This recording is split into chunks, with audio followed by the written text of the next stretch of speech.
ভাত পারলে ঘাস মারা বিষ আনি দে, বিষ খাও। কেন পেটের ভিতর ঘাস হয় নাকি? তাহলে একটা কাজ করি, ঘাস মারা বিষ না দিয়া গরু ছাগলগুলা বাঁধিয়ে দেই, ওরা না খাই আছে।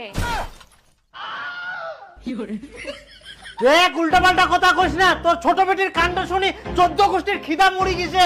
কেন আমার ছোট বেটি আবার কি করিল? কি করিল বাড়িতে আসুক আগে, তারপরে শুনিস। আজ যে একটা লাট সাহেবের বেটি। লাট সাহেবের বেটি না, মুই কৃষকের বেটি। এত সকালবেলা উঠি তুই ফের কুনা গেললু? কুনা আবার প্রাইভেট ছিল। তোর ছোট বোন কুনা গেলে? মুই কি করে জানি ওই কুনা গেলে না গেলে? ওই কি মোর কথা শুনে না মোর সাথে ঘরে?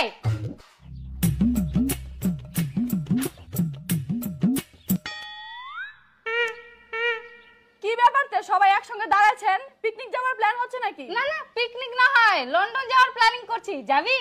ও মা তাই নাকি? কেন যাব না? কিন্তু আমার তো পাসপোর্টই করা নাই, তাহলে আমি কেমন করে যাব?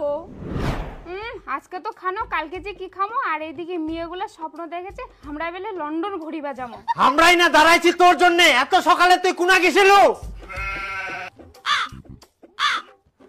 কেন টিউশনে? টিউশনটা কি তোর ওই কেলটুর আমবাগানে হেদলুর বেটা পড়াইল? না না আমার বেটিগুলো ওরকম নয়। চুপ কর। এই তোর আজকারা পাই পাই বেটি দুটো মাথার চুরি নাচে। ইখুনে সাবধান না করলে একদিন মাথাতে আমরা হাগি দিবে। হাগি দিবে?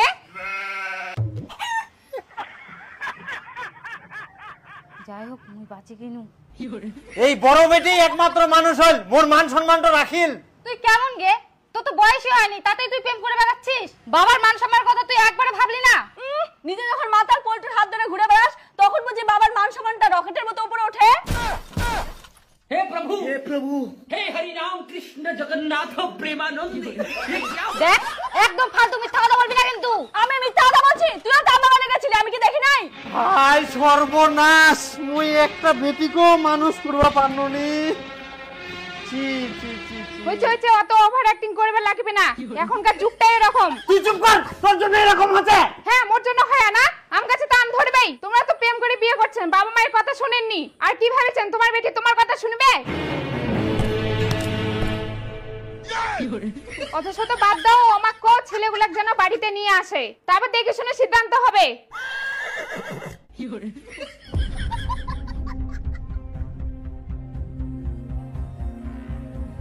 বাবা এটা মোর কবুতরের বাচ্চা। আর বাবা এটা মোর মন পাখি। নিয়ে ঢং লাগাইছি আমরা, মনে হচ্ছে বাবা। খবরদার, ওয়াক টাচ করা মানে মুখ টাচ করা। বেহা না হইতে তোমরা অধিকার দেখাচ্ছেন, বেশি বাড়াবাড়ি করলে একদম বেহা দিম না, ঘাড় ধাক্কা দি বার করাই দিম। না বাবা, আমরা এমনি কইছি, তোমরা না শান্ত হও। চিন্তা করেন না বাবা, তোমার বেটি আমরা খুব সুখে রাখবো। তোমার ওই ভাঙ্গা বাড়ি তার ছেঁড়া কেথায় কি করি মোর বেটি সুখ পাবে শুনুম? বাবা মন যদি চায় তাহলে একটা চা রান্না করে 10 জন খাওয়া যায়। আর বাবা ভাঙা ঘরের ভেতর দিয়ে যদি চারতারা দেখা যায় সেটা তো ভালো কথা, তাহলে শুয়ে শুয়ে চারতারা গোনা যাবে। এবার অনেক কথা শুনি না।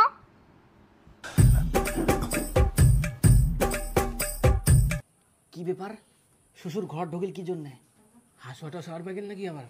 কি করে আবার রেডি থাকিস।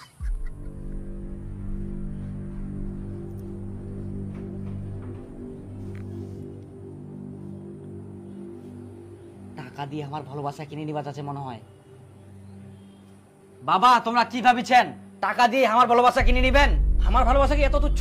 এই সামান্য টাকার জন্য আমরা হার মানি নিব? বাবা তোমার কাছে এটা আশা করিনি। ছি ছি। কি করে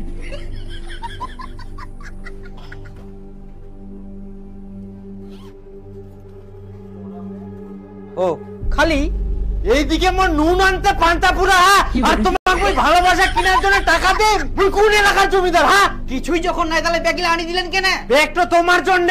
ব্যাগিলা নিয়ে আমরা কি করবো? তাবিজ বিক্রি করে ব্যবহার করছেন নাকি? তোমরা তাবিজ বিক্রি করবেন না ছাগল বিক্রি করবেন সেটা তোমার ব্যাপার। 1 বছরের মধ্যে এই ব্যাগটা ভর্তি করে টাকা আনিবা হবে, তাহলে মোর বিটির সঙ্গে তোমার বিয়া দিম, আর নাহলে মোর বিটি ঘুরি যাবেন। না না ভর্তি করে আনিব। এতটুকু ব্যাগ মাত্রই। তবে একটা শর্ত। শর্ত? হ্যাঁ, এই 1 বছরের মধ্যে কেউ কারো সঙ্গে কথা কওয়া পারবে না, আর কেউ কারো সঙ্গে যোগাযোগ রাখিবা না। না না একদম এমনিতে চিনুম নিকে, ইয়ার সঙ্গে মোর যোগাযোগের কোনো দরকার নাই। উয়ার সঙ্গে না হয় ইয়ার সঙ্গে, আর তুই ইয়ার সঙ্গে। আর যদি শর্ত না মানিবা পারেন তাহলে ব্যাগ লাইখুনে ঘুরাই দাও আর চলে যাও। না পারিমো পারিমো, হ্যাঁ হ্যাঁ পারমো, কোনো ব্যাপার নাই, কোনো ব্যাপার নাই। এখন থাকি তোমার টাইম শুরু। সত্যি তাহলে আমরা 1 বছর ধরে আর কথা বলতে পারবো না? কি করবো বলো, তোমার বাবাই তো শর্ত রাখলো। আর এতগুলো টাকা কোথায় পাবা? সেটা তুমি চিন্তা করো না, আমি যে করে হোক ম্যানেজ করবোই। মোবাইলটা বিক্রি করে দেবো আর বাইরে চলে যাব। কিন্তু একটা জিনিস, তুমি 1 বছর আমার জন্য অপেক্ষা করতে পারবা তো? আমি 1 বছর কেন, তোমার জন্য আমি 3 বছর অপেক্ষা করতে পারবো। তুমি পারবা তো? আমি 3 বছর কেন, তোমার জন্য সারা জীবন অপেক্ষা করতে পারবো। তোমাকে ছাড়া তো একটা দিনও কাটে না, একটা বছর কিভাবে কাটাবো? একটা বছরই তো, তারপর আমি ব্যাগ ভর্তি করে টাকা নিয়ে আসবো, তুমি কোনো চিন্তা করো না। কিন্তু এতগুলো টাকা তুমি কি কাজ করে নিয়ে আসবা? টাকা ম্যানেজ হয়ে যাবে। মোর একটা বন্ধু বাইরে থাকে, ওই অনেক বড় লোক, গরিবক দান করে, ওই কিছু একটা ব্যবস্থা করে দিবে। কি তোমার ফুসুর ফুসুর এখনো হয়নি? Time out. হয়ে গেছে। আসি, হ্যাঁ।